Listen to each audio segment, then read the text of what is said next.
Okay, so you send us a CV, right? Hmm. Standard stuff. Right. But this isn't just any CV. No. This is Elias.kouloures. Mhm. And honestly, it reads less like a list of jobs and more like, a guidebook, like How to Win at Life, the unconventional edition. I see that. We're talking about things most people only dream of doing like their wildest fantasy career, all packed into one. And not just doing them, but excelling, finding a way to weave them together. Exactly. And the first thing that grabbed me, forget managed, forget led.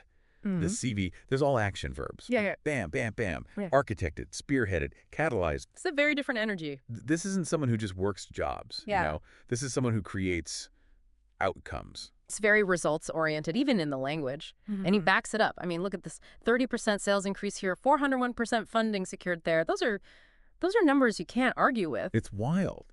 Because you're right, he's not just putting in the hours, he's making a measurable impact. Right. And the range, AI, marketing, data science, creative direction. I mean, most people pick one lane, get really good at it. Elias is out here like, hold my metaphorical beer, watch this. It really does make you wonder, like, is specializing even the right strategy anymore? We're moving into this world. It's not about being the best at one thing. Maybe it's about being good at a lot of things and knowing how they connect. It's like the rise of the polymath, Elias being a prime example. Yeah. Okay, so you're saying in a world obsessed with niching down, finding your tiny corner of expertise, Elias is out here proving that being well-rounded is the new superpower. It's a good superpower to have.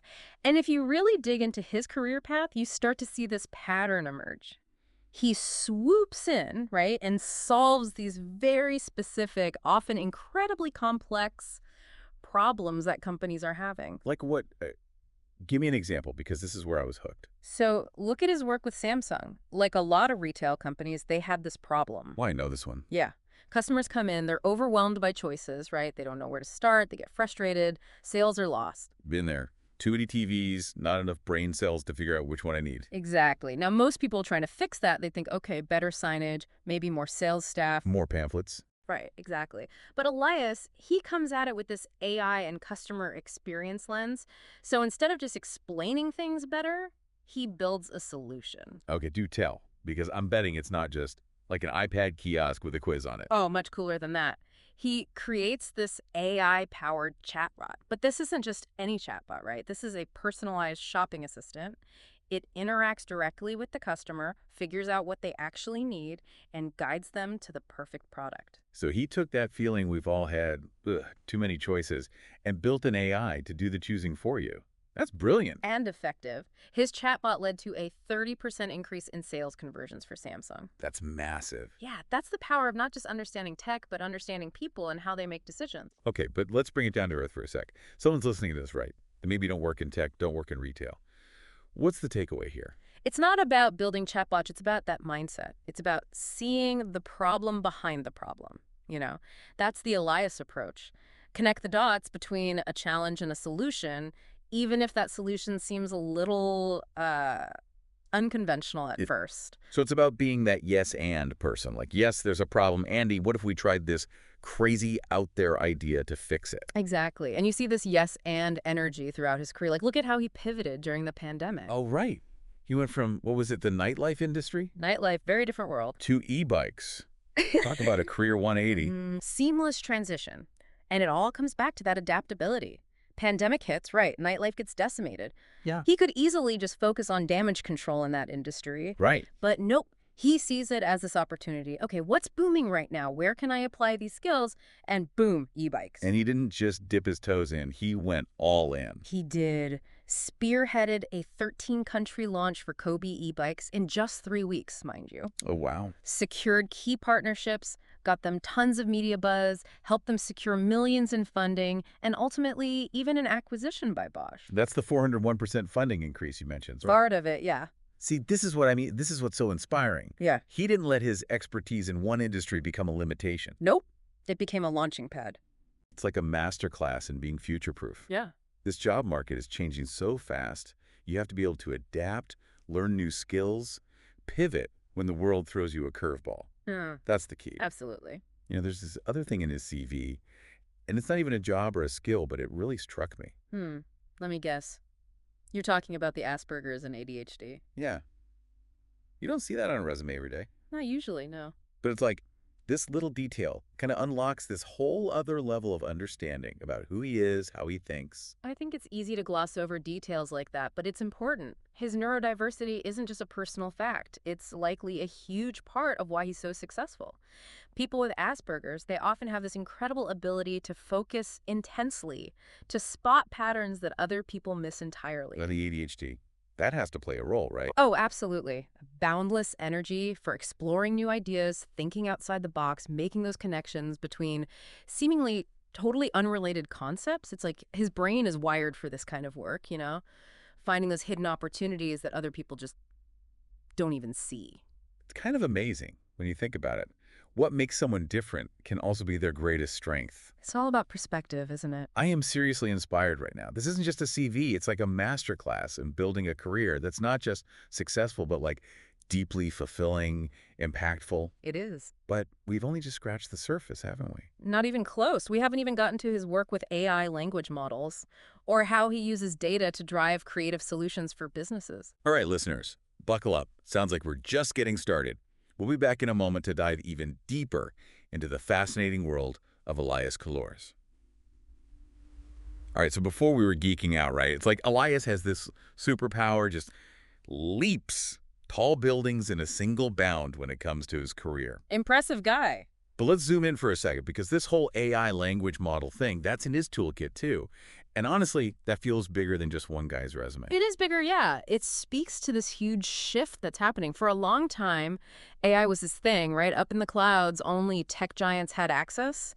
But Elias is using it, especially these things called LLMs, large language models. It's like he's showing everyone, hey, this is actually usable now. Okay, but hold on, back up. LLMs. Explain it to me like I'm 5, but also like I might want to start a company with one next week. Okay, so picture this. It's a computer program, right? But this program, it gets you. It understands human language, like really understands it. And it can generate it too. We're not talking about those old clunky chatbots. Yeah, no, those are rough. These LLMs, they can hold a conversation. They can write different kinds of creative content depending on what you need. They can answer your questions in this really informative way, even if the question is open-ended, challenging, weird.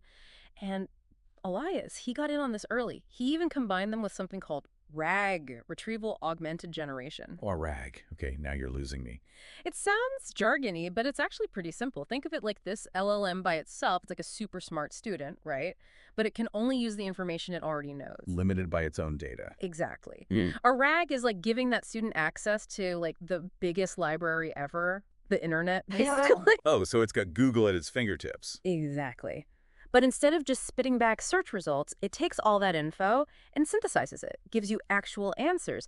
And that's what Elias is doing. He's building systems, and they use both. LLMs and RO. Businesses use them to automate tasks, create content way faster, even understand their own data better. Can I get a concrete example, though? Because this is all very future of work, but I need to picture it. Okay. Imagine a company. They've got a huge customer support operation. Thousands of emails, messages every day, right? All unique questions, problems. Nightmare. Traditionally, you need a ton of people just to handle that. Which means you're spending a ton of money, it takes forever, and someone's going to give the wrong answer eventually. Exactly. Now imagine you've got this LLM, right? Powered by Array. You feed it all your company data, product info, FAQs, every customer interaction ever. Basically, its brain is your company. It's like a digital brain. Yes. Now, customer emails, where's my order? How do I fix this thing? The LLM looks at it, goes into the company brain, and boom, personalized, accurate, helpful response in seconds. No human had to get involved. Maybe for the really, really complex stuff, but most routine things. LLM with Array, it's got this. Your human employees are free to do, actual thinking work. See, that's what's cool about this. Elias isn't using AI to make jobs disappear. He's using it to make work better. Exactly. This is the promise of AI done right, augmenting what humans are good at, making us more efficient, more creative. More human, in a way, because we're not stuck doing the robot work. Okay, I'm sold. Sign me up for this AI future. But back to Elias. With all this automation talk, I'm curious, is there even room for good old-fashioned human creativity anymore? Or is that getting automated too?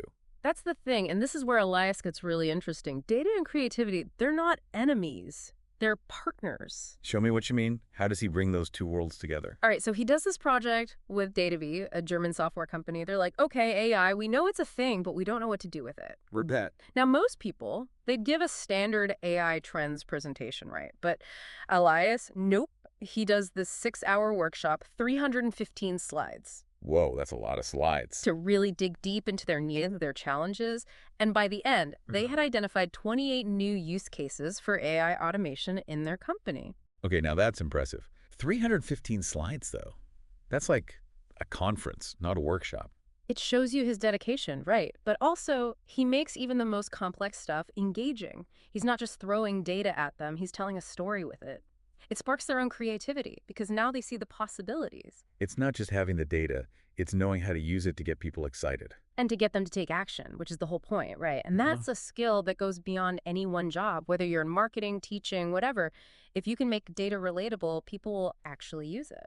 You know, it's funny, because we're talking about someone so deep in the world of AI technology, but there's something very human about Elias's approach. Absolutely, yeah. He's using the tech not to replace human connection, but to make it better, solve problems, create opportunities, actually have a positive impact. Which, at the end of the day, is what we all want, right? For sure.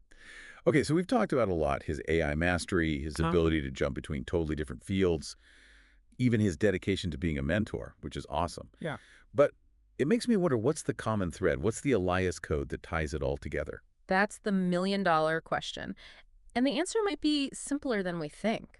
I think he just sees connections where everyone else sees walls. He doesn't limit himself to one industry, one skill set, even one kind of career path. He's always exploring, experimenting, pushing those boundaries. So less about having a formula, more about having a certain mindset, like a willingness to embrace the and in life. Yes, he's not just a tech guy. He's not just a creative visionary. He's both and more.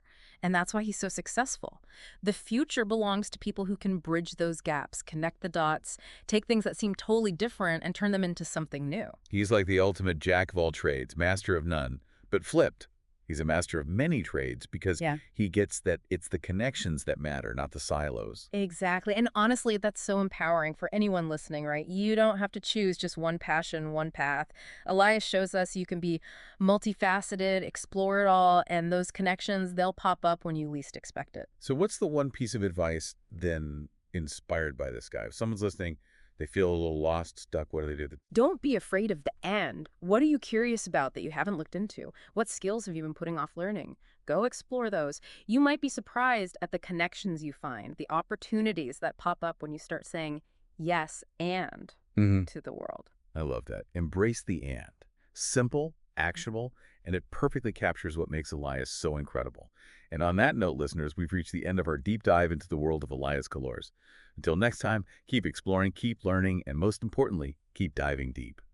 Okay, so we've talked about Elias's incredible achievements, his mastery of AI, his ability to pivot and adapt, even his dedication to mentorship. But it all kind of begs the question, what's the common thread? What's the underlying Elias code that connects all these disparate parts of his career? It's a great question, and I actually think the answer might be simpler than we think. I think he just sees connections where other people see boundaries. He doesn't put himself in a box, you know? Not one industry, one skill set, one kind of career path. He's just constantly exploring, experimenting, pushing those boundaries to see what gives. So less about a specific formula, more about cultivating a certain mindset, like a willingness to embrace the and in life, right? 100%. He's not just a tech whiz. He's not just a creative visionary. He's both and more. And that's what makes him so fascinating. Because the future belongs to people who can bridge those gaps, you know? Take those seemingly totally different things, connect the dots, and make something new. He's like the ultimate jack of all trades, master of none, but flipped on its head. He's a master of many trades because it's the connections, not the silos, that make you good. Exactly. And that's going to be inspiring for anyone listening, right? You don't have to pick one passion, one path. Elias is out here showing us you can be multifaceted, explore all of it, and those connections, they'll show up when you least expect it. So, okay, last question. What's the one piece of advice we can take from this guy's journey? Someone's listening, they feel lost, stuck. What's the Elias move? Don't be afraid of the and. That's it. What's that thing you're curious about but you've been putting off? What skill have you been meaning to learn? Go explore it. You never know what connections you'll make, what opportunities pop up when you start saying Yes, and to Yeah. the I love it. Embrace the and. It's simple, it's actionable, and honestly, it perfectly captures everything that makes Elias's story so incredible. And on that note, listeners, we've reached the end of our deep dive into the fascinating world of Elias. We hope you found it as thought-provoking as we did. Until next time, keep exploring, keep learning, and keep diving deep.